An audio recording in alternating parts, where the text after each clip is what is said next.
भव सागर का रतन वही कि जिसमें कुछ निर्मलता हो।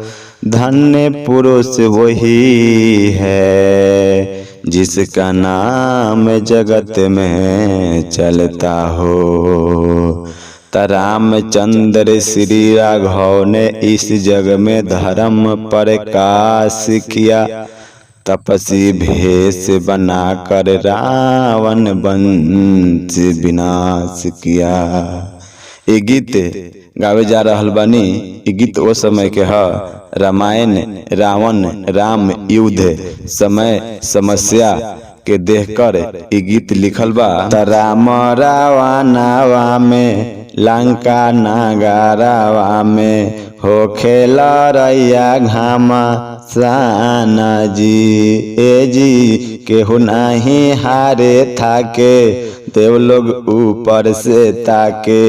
दोनों बरुए वीर बाला वाना जी। ए जी राम रावणावा में लंका नगरवा में हो खेला रैया घामा साना जी।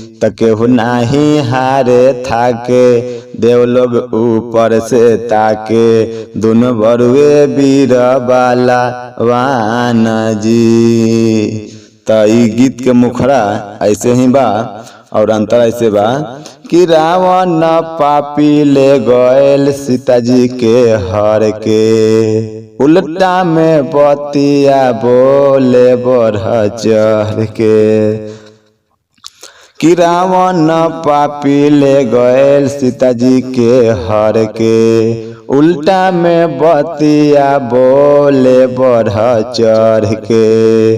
पवन पूत भेजलन अंगद दूत भेजलन मन नहीं बतिया के गु मान जी। ए जी राम रावणावा में लंका नगरवा में हो खेला रैया घामा साना जी। ए जी केहू नहीं हारे थाके देव लोग ऊपर से ताके।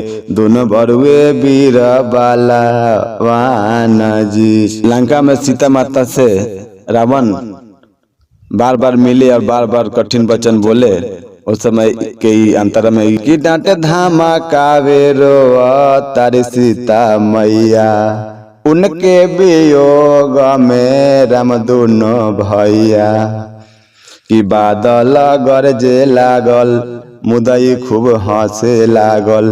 लक्ष्मण के लागल शक्ति बान जी। ए जी राम रावणावा में लंका नगरवा में हो खेला रैया घामा सा।